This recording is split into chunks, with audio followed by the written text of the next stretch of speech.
Shalom, selamat hari Minggu, adik-adik remaja yang ada di rumah.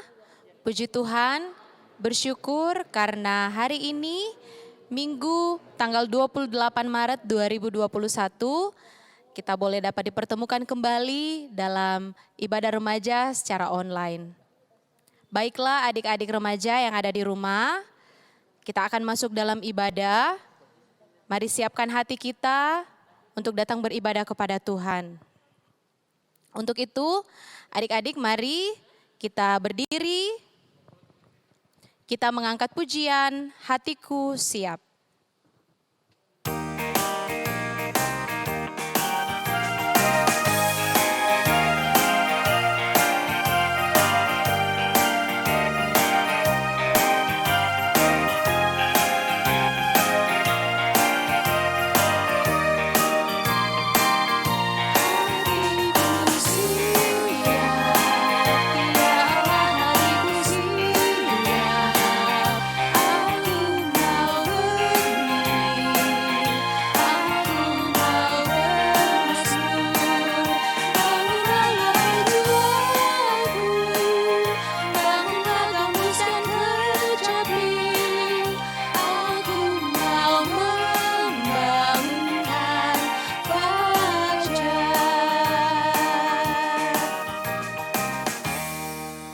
Mari bersama-sama kita berdoa. Tuhan Allah Bapa kami dalam tahta kerajaan sorga, kami bersyukur Tuhan karena pagi ini kami boleh dapat dipertemukan kembali dalam ibadah online remaja di tempat ini. Tuhan siapkan hati kami, baik kami yang melayani dari gedung gereja maupun adik-adik kami yang ada di rumah. Berkati kami semua, berikan kami hati yang siap Tuhan untuk datang beribadah kepadamu. Dan biarlah ibadah kami dari awal, pertengahan hingga berakhirnya nanti boleh jadi seturut kehendak-Mu saja. Di dalam nama Tuhan Yesus kami sudah berdoa. Haleluya, amin. Silakan duduk kembali. Mari bersama adik-adik kita mengangkat pujian kembali, matahari yang bersinar Kau yang ciptakan.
Adik-adik, sebelum kita mendengarkan akan firman Tuhan yang akan dibawakan oleh Kak Bagner, mari bersama-sama kita minta kekuatan kepada Tuhan dalam doa, kita berdoa. Bapa di sorga, tiba saatnya ya Tuhan, kami akan mendengarkan sebagian daripada firman kebenaran-Mu. Kami berdoa, kiranya Tuhan mau memberkati kami, anak-anak sekolah, anak-anak remaja-Mu yang akan mendengarkan. Dan juga kami berdoa bagi Kak Bagner yang akan memberitakan firman-Mu. Berikan hikmat, berikan kuat, berikan sehat Tuhan, sehingga Kak Bagner boleh dapat menyampaikan firman-Mu dengan baik, seturut dengan kehendak-Mu. Ini doa kami, dalam nama-Mu kami sudah berdoa. Amin.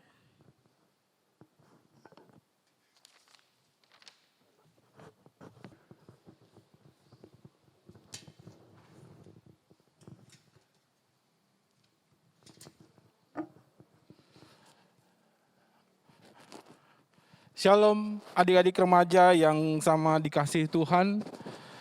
Puji dan syukur kita panjatkan karya Tuhan. Saat ini kita diberikan kesempatan untuk kembali membaca dan merenungkan firman Tuhan. Dan pagi ini adik-adik remaja, kakak minta kita buka Alkitabnya masing-masing di rumah. Dari kitab Perjanjian Baru, kitab Markus pasal yang ke-15, ayat 16 sampai ayatnya yang ke-20a. Sudah buka Alkitabnya masing-masing? Kakak ulangi, Markus pasal 15, ayat 16 sampai ayatnya yang ke-20a. Kakak akan bacakan, adik-adik silakan baca di rumah masing-masing. Yesus diolok-olokkan. Kemudian serdadu-serdadu membawa Yesus ke dalam istana, yaitu gedung pengadilan, dan memanggil seluruh pasukan berkumpul. Mereka mengenakan jubah ungu kepadanya, mengenyam sebuah mahkota duri, dan menaruhnya di atas kepalanya. Kemudian mereka mulai memberi hormat kepadanya, katanya, "Salam, hai Raja orang Yahudi." Mereka memukul kepalanya dengan buluh dan meludahinya, dan berlutut menyembahnya. Sesudah mengolok-ngolokkan dia, mereka menanggalkan jubah ungu itu daripadanya dan mengenakan pula pakaiannya kepadanya. Demikian jauh pembacaan firman Tuhan adik-adik remaja, dan yang dikatakan berbahagia adalah setiap anak-anak Tuhan yang melakukan firman Tuhan dalam kehidupannya hari lepas hari. Nah, adik-adik remaja yang sama dikasih Tuhan, sebelum kakak cerita, kakak mau tanya dulu.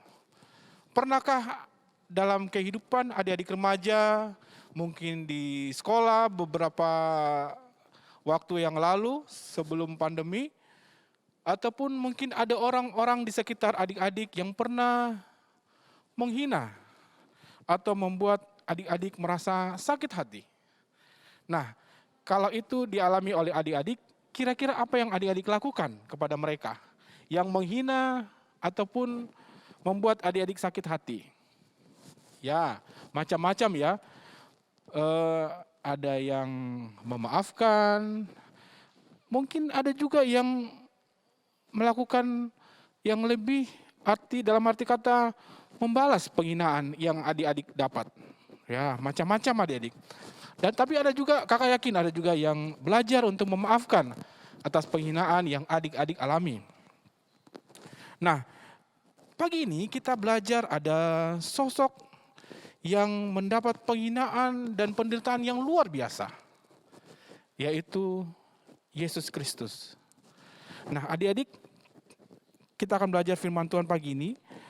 Minggu lalu kita sudah belajar bahwa ketika Pilatus menyerahkan Yesus dan melepaskan Barabas, kemudian menyerahkan Yesus untuk disalibkan, maka di ayat 16 dikatakan, serdadu-serdadu membawa Yesus ke dalam istana, yaitu gedung pengadilan, dan memanggil seluruh pasukan berkumpul. Nah, adik-adik kita lihat di ayat 17, apa yang mereka lakukan terhadap Yesus? Mereka mengenakan jubah ungu kepadanya, jubah ungu. Kalau dalam istilah Yahudi atau dalam sejarah atau Romawi, jubah ungu ini adalah lambang kebesaran. Ya, jubah ungu ini menandakan orang yang mengenakannya adalah orang yang besar. Nah, mereka mengenakan jubah ungu ini kepada Yesus, tetapi apa yang mereka lakukan? Justru ini adalah sebuah penghinaan kepada Yesus. Mereka mengenakan jubah ungu kepada Yesus, tetapi yang mereka lakukan apa? Mereka memukul Tuhan Yesus. Yang mereka lakukan justru sebuah penghinaan kepada Yesus. Selain jubah ungu, apa yang mereka lakukan lagi? Mereka mengenyam sebuah mahkota duri dan menaruhnya di atas kepalanya. Mahkota duri ini adik-adik mungkin sering sekali melihat mahkota yang diameternya itu kecil, dianyam dari sebuah kayu yang ujungnya berduri. Kalau kakak baca, itu sekitar durinya itu sekitar 5 sampai 5 cm. Dia dikenakan di atas kepala Yesus dan ketika kepalanya dipukul, duri itu masuk sehingga menusuk bagian kepala Tuhan Yesus. Sehingga darah bercucuran di atas kepala Tuhan Yesus, sangat menderita. Mahkota duri ini lambang penderitaan yang luar biasa adik-adik. Lambang penghinaan. Jubah ungu dikenakan kepada Tuhan Yesus, itu adalah lambang penghinaan. Dan mahkota duri dikenakan di atas kepalanya itu merupakan lambang penderitaan yang luar biasa adik-adik. Itu yang dilakukan oleh serdadu-serdadu kepada Tuhan Yesus ketika diserahkan dari Pilatus. Nah, adik-adik remaja yang sama dikasihi Tuhan, serdadu-serdadu ini melakukan penghinaan, orang-orang pada saat itu melakukan penghinaan dan penderitaan yang luar biasa kepada Tuhan Yesus. Ya. Kehidupan kita pun bisa saja seperti serdadu-serdadu ini. Mereka menganggap menghina Yesus dengan mengatakan salam hai Raja orang Yahudi. Padahal yang mereka lakukan penghinaan, mereka memukul kepalanya dengan bulu dan meludahinya. Coba kita lihat, meludahi di sini adalah bentuk penghinaan yang luar biasa. Ya, menurut istiadat adat Yahudi pada saat itu adalah bentuk penghinaan yang luar biasa ketika meludahi. Coba kita buka dalam perjanjian lama, adik-adik remaja, buka Alkitabnya. Ada di Bilangan 12 ayatnya ke-14. Kita baca.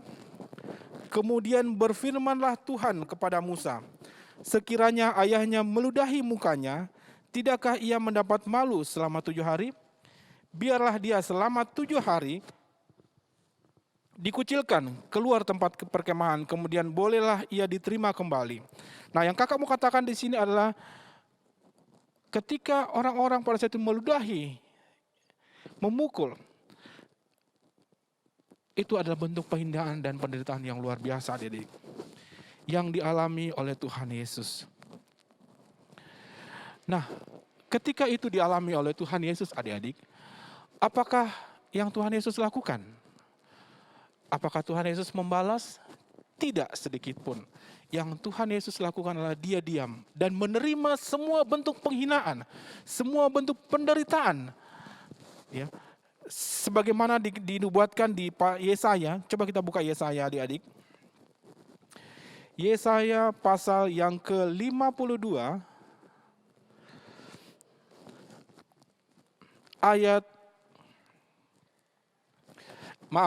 Yesaya 53 ayat 7. Dia dianiaya tetapi dia membiarkan diri ditindas dan tidak membuka mulutnya. Seperti anak domba yang dibawa ke pembantaian, seperti induk domba yang keluh di depan orang-orang yang menggunting bulunya, ia tidak membuka mulutnya. Nah, adik-adik, dia diam. Tuhan Yesus diam dan menerima semua penghinaan, penderitaan yang diberikan kepadanya. Nah, adik-adik remaja yang dikasihi Tuhan, ada 2 hal yang kita mau belajar pagi ini, bahwa yang pertama, Yesus mengalami penderitaan, Yesus mengalami penghinaan yang luar biasa. Namun dia tidak membalas semua itu. Di atas kayu salib nantinya, bahkan Tuhan Yesus mendoakan orang-orang supaya mereka diampuni kesalahannya.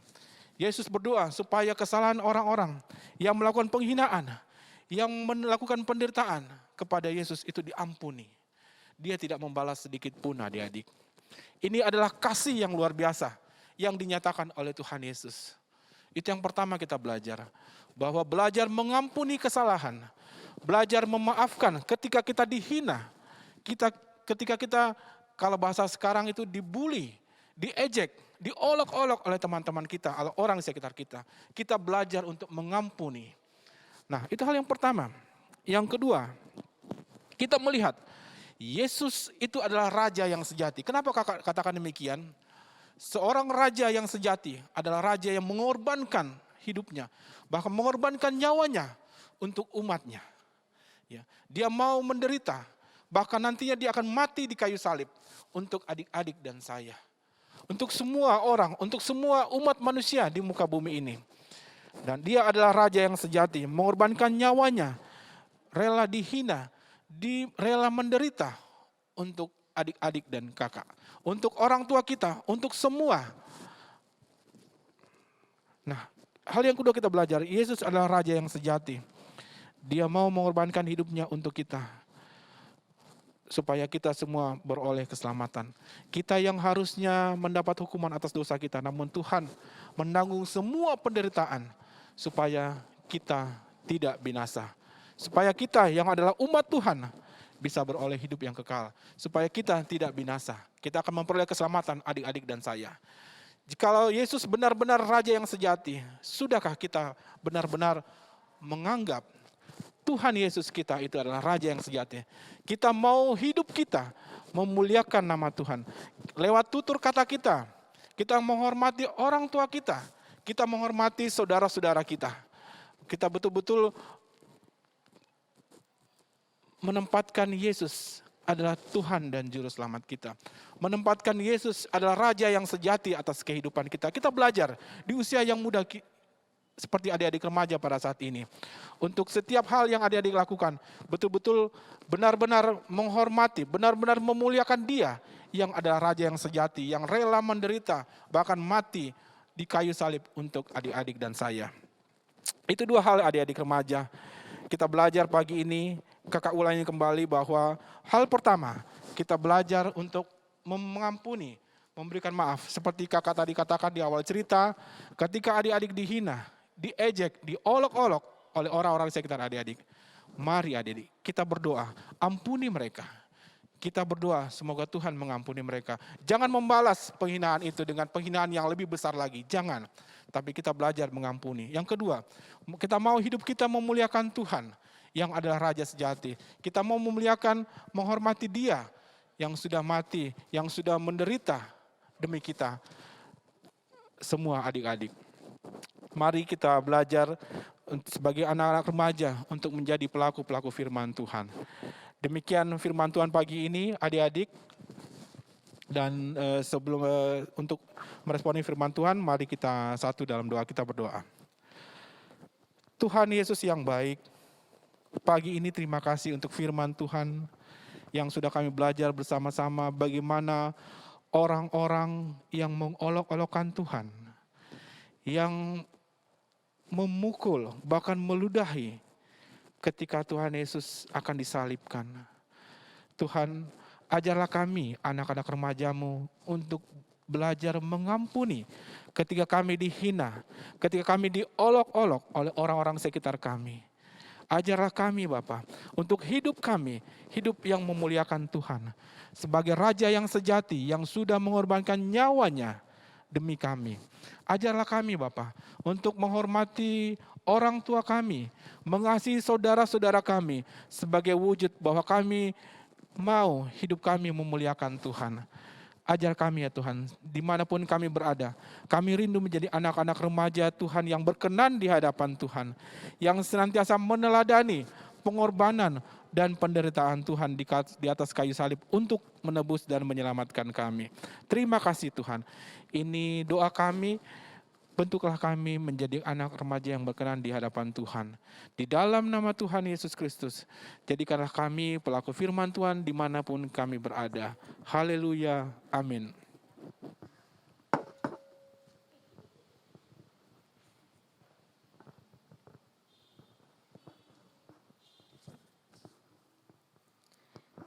Amin firman Tuhan. Demikianlah tadi firman Tuhan yang disampaikan oleh Kak Bagner.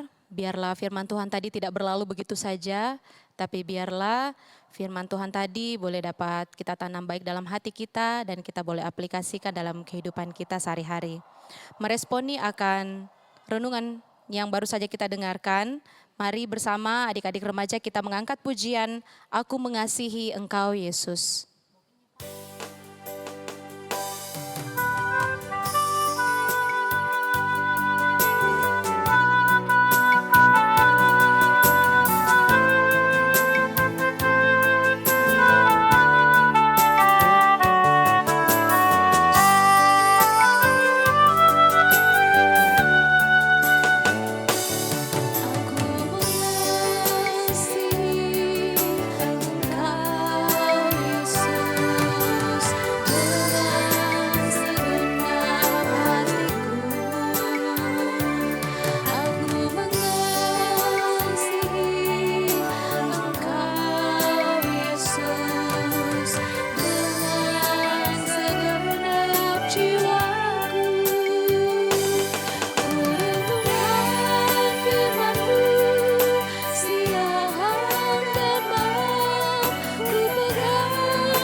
Sebagai tanda ungkapan syukur kita kepada Tuhan, mari bersama-sama adik-adik kita kumpulkan persembahan syukur kita.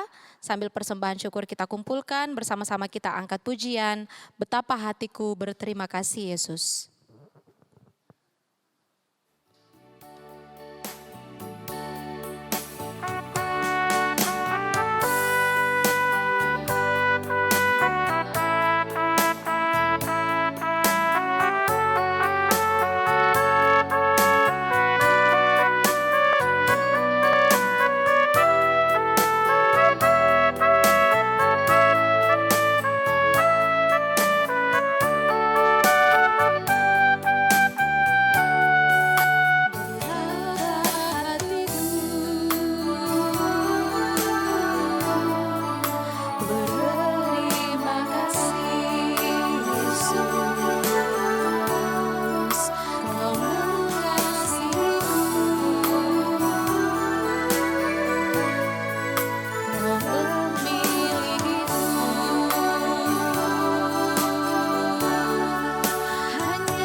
Persembahan akan dirangkaikan dengan doa syafaat.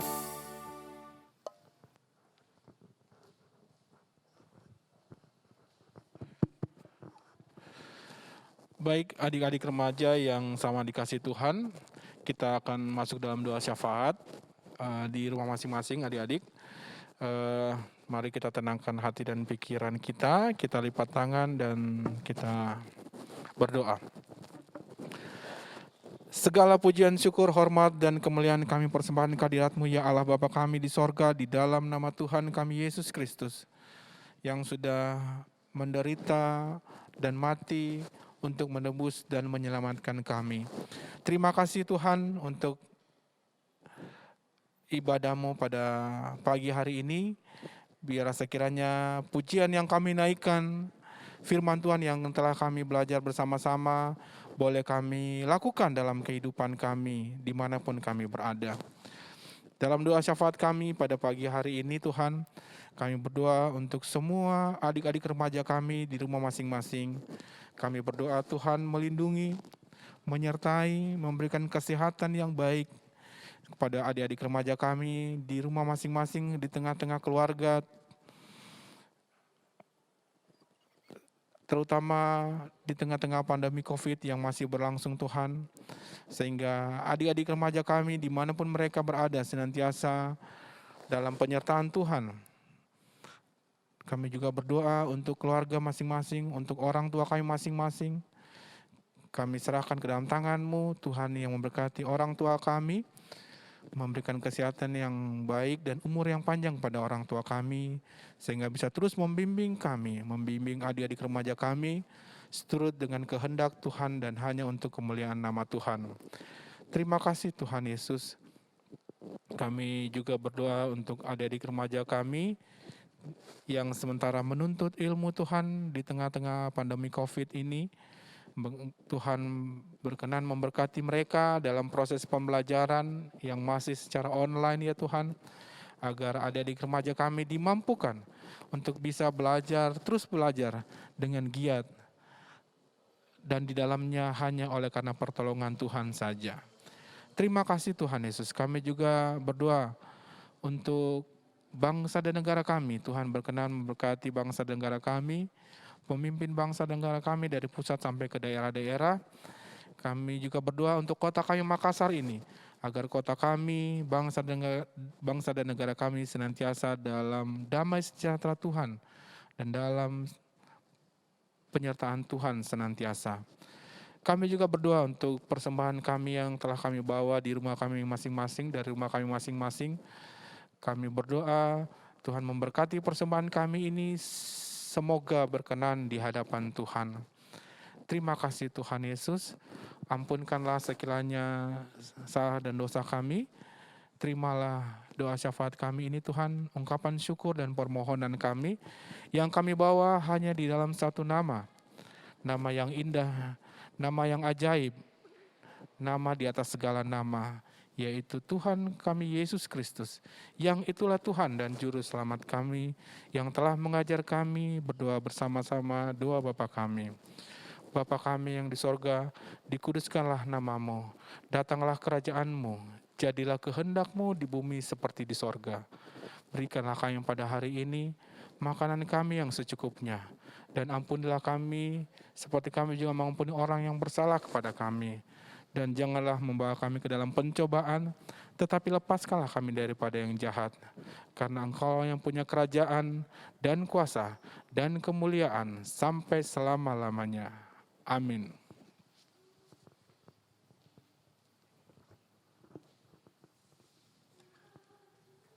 Baiklah adik-adik, menutup ibadah kita, mari berdiri, bersama-sama kita bernyanyi, Aku ingin selalu berada di hadirat-Mu.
Kita tutup ibadah kita, mari kita berdoa.